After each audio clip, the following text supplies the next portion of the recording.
Bonjour, ici Claude Elendil. Nous sommes le 14 février 2018 et c'est la première fois que vous entendez ma voix sur Internet. Certains d'entre vous connaissent peut-être mon blog WordPress Conflit mondial. Cet enregistrement et ceux qui suivront auront pour but de vous apporter quelques éclairages sur la fin de notre civilisation qui est aussi celle de la fin des temps. Si vous écoutez ceci, vous faites peut-être partie des petites mains des légions célestes.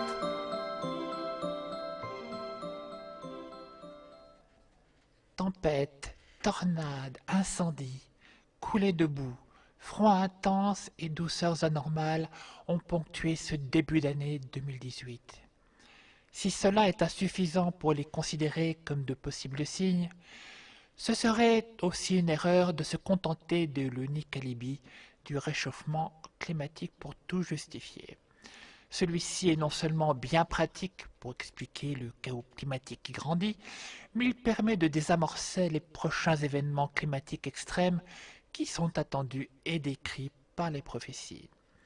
Ceux qui dénoncent les fake news, infox et autres complotismes sont souvent leurs plus habiles propagateurs. De ce point de vue, l'État et les médias ne sont pas les amis des populations qu'ils contrôlent. Mais cela n'avait-il pas été annoncé ? À la fin, la vérité disparaîtra, comme le prophétisa le scribe Esdras dans le 14e chapitre de son livre. À mesure que le monde vieillira et tirera vers sa fin, les maux se multiplieront sur la terre et ses habitants. Car la vérité disparaîtra et la séduction dominera. La disparition de la vérité est un signe certain de la fin des temps.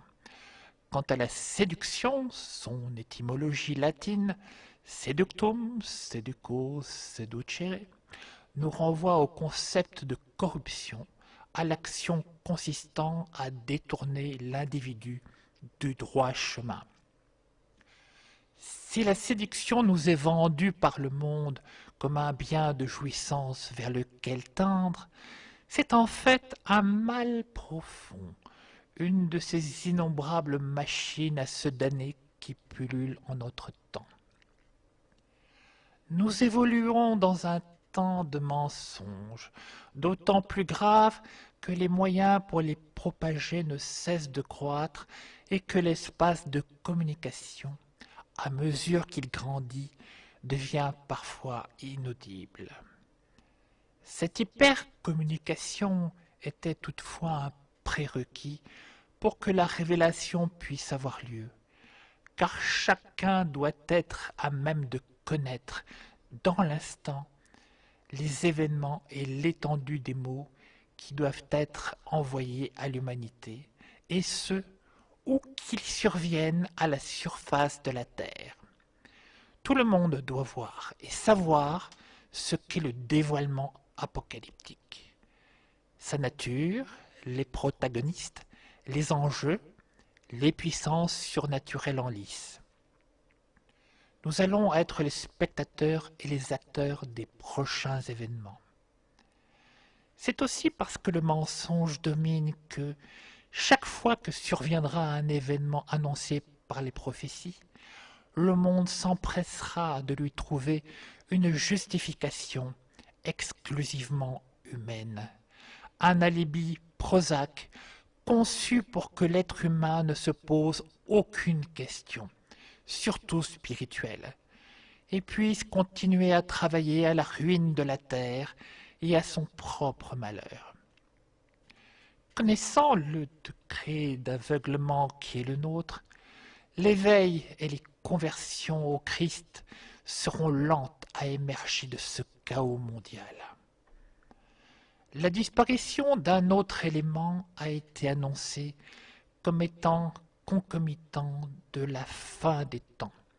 C'est le concept même de justice. On retrouve cette idée de châtiment divin associée à la disparition de la vérité et de la justice dans plusieurs cultures. Comme en Inde, avec cet âge de fer qu'est le Kali Yuga. Ce Kali Yuga se caractérise par la décadence morale du monde et se termine par sa destruction dans un déluge. Le dernier ayant été d'eau, celui qui vient est censé être de feu. C'est à l'issue de ce grand chaos que Kalki, 10e et dernière incarnation de Vishnu, est censé venir pour détruire le mal et restaurer un nouvel âge d'or. Les différents âges sont l'âge d'or, Satya Yuga, une durée de 25 920 ans, symbolisant le roi, la caste des chefs et des prêtres. Vient ensuite l'argent, le Treta Yuga, d'une durée de 19 440 ans. Il concerne la poitrine et le cœur, liés à la caste des nobles guerriers. Vient ensuite le bronze, le Dvapara Yuga, d'une durée de 12 960 ans. Il désigne l'estomac et le sexe, et est représenté par la caste des commerçants. Enfin, le dernier âge, le nôtre, celui du fer, le plus bas, aussi nommé le Kali Yuga. D'une durée de 6480 ans, il concerne les pieds, la caste des ouvriers et des gens du commun. Cela nous ramène également à la symbolique biblique de la statue de Daniel, qui contient exactement les mêmes éléments. Or, argent, bronze et fer. Cette statue, dont les pieds sont faits d'un mélange de fer et de terre, allégorie du mélange des peuples et plus particulièrement des fils d'Ismaël, finit par s'effondrer en entraînant l'anéantissement de toute la statue. L'actuel âge de fer, dur, impitoyable, destructeur de l'homme et de la nature, est le règne de la caste du commun, qui est aussi celle de l'Ilote dont toute son abjection a permis au communisme, né de la Révolution française, d'émerger des enfers où il finira par retourner, avec tous ses adeptes, à l'issue du troisième conflit mondial.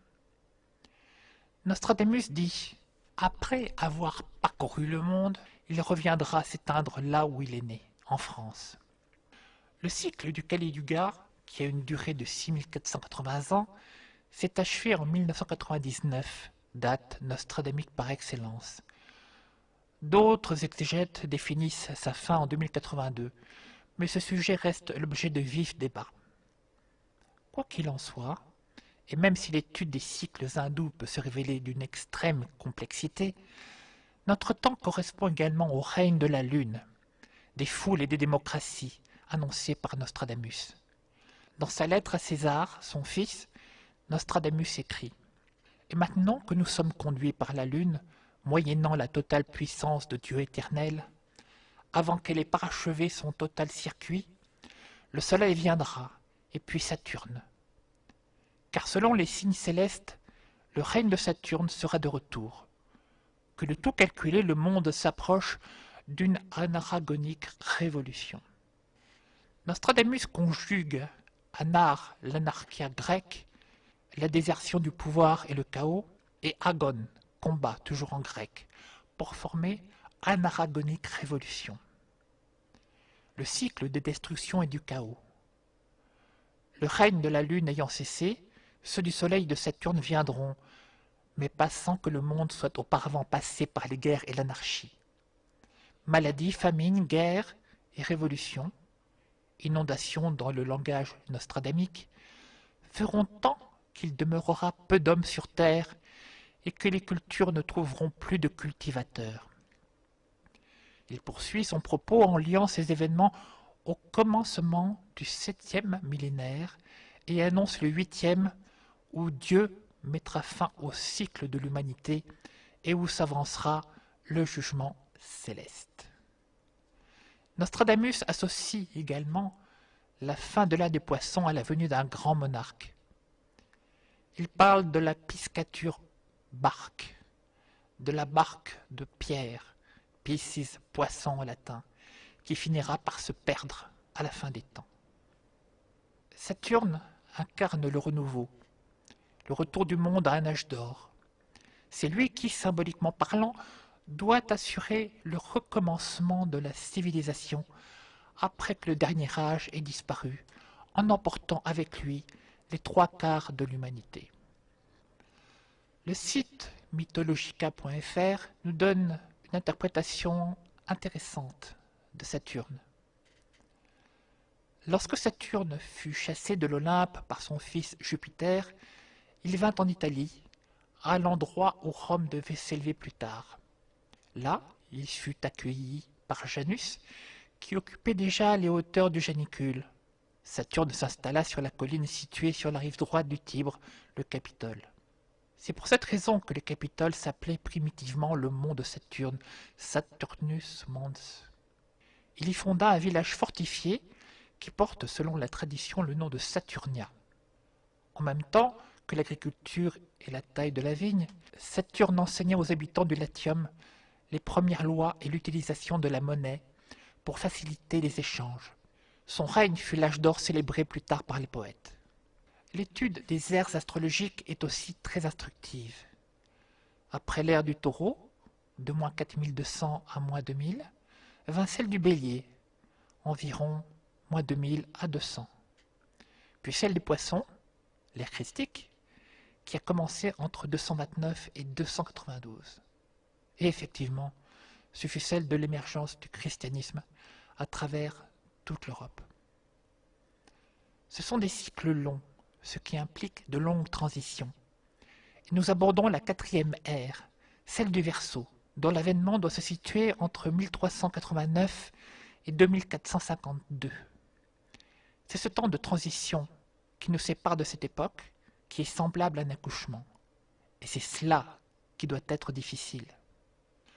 Dans le chapitre de la mystique hindoue, nous avons par exemple la roue du Dharma.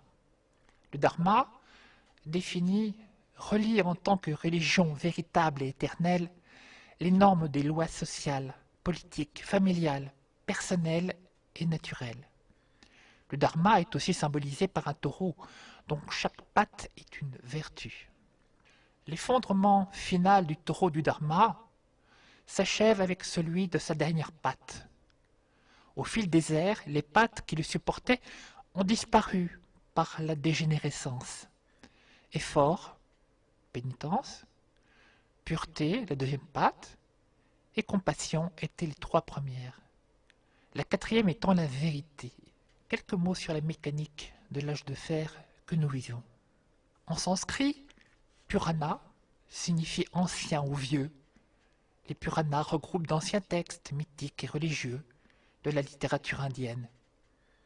Parmi les Puranas, le Linga Purana fut écrit au 5e siècle avant Jésus-Christ.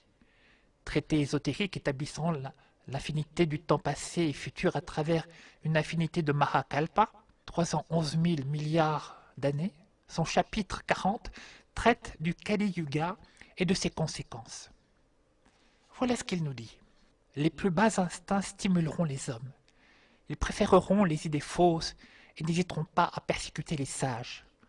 L'envie les tourmentera. La négligence, la maladie, la faim, la peur se répandront. Ce sera une époque de grave sécheresse. Les différentes régions des pays s'opposeront les unes aux autres. Les livres sacrés ne seront plus respectés. Les hommes seront sans morale, irritables et sectaires. Les fausses doctrines et les écrits trompeurs se répandront. Les gens auront peur, car ils négligeront les règles enseignées par les sages et n'accompliront plus correctement les rites. Beaucoup périront. Le nombre des princes et des agriculteurs déclinera graduellement. Les classes ouvrières voudront s'attribuer le pouvoir royal et partager le savoir. Les repas et les lits des anciens princes.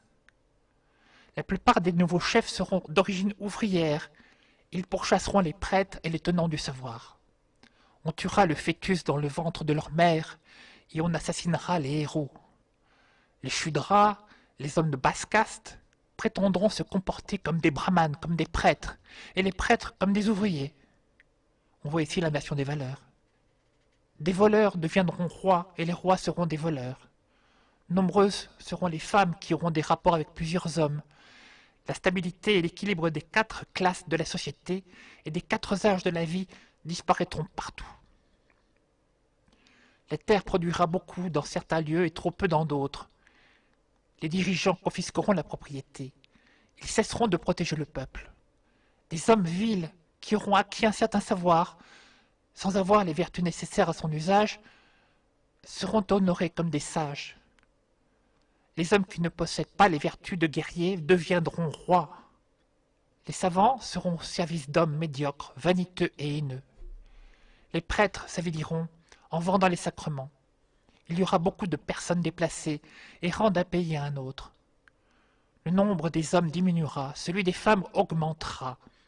Les bêtes de proie seront plus violentes. Le nombre des vaches diminuera. Les hommes de bien renonceront à jouer un rôle actif. De la nourriture déjà cuite sera mise en vente.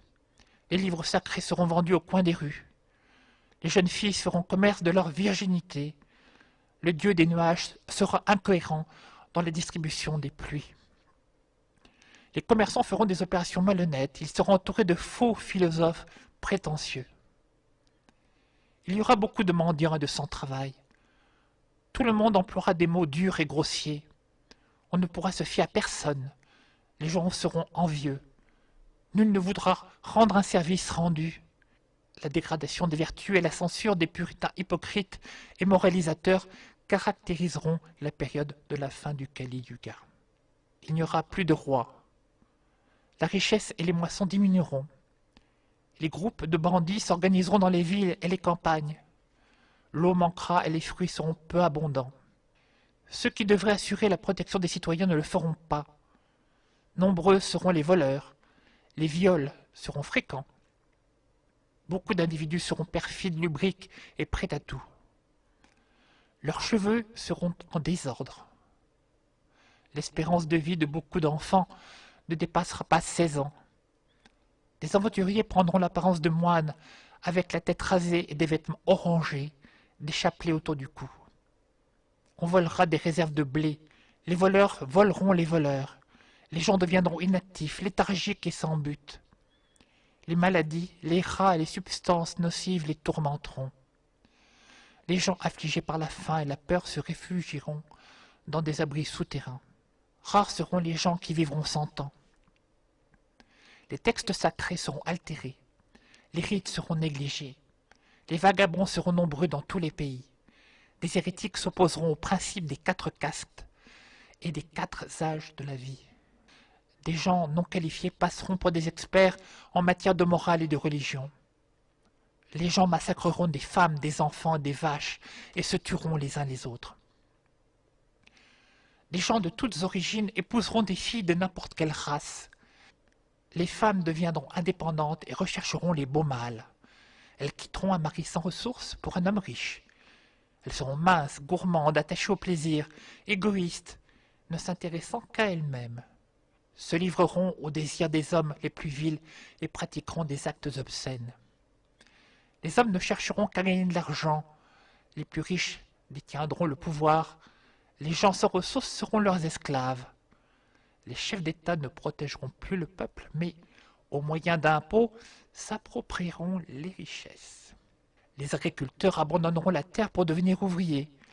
Beaucoup seront vêtus en haillons, sans travail, dormant par terre, vivant comme des miséreux. Par la faute des pouvoirs publics, beaucoup d'enfants mourront. Certains auront des cheveux blancs à 12 ans. Il n'y aura plus de morale. La durée de vie sera raccourcie. L'eau manquera, les pluies manqueront, les champs deviendront stériles. Des gens se nourriront de bulbes et de racines, seront sans joie et sans plaisir. Beaucoup émigreront vers des pays où pousse le blé, la famille, le clan, la race n'aura plus de sens.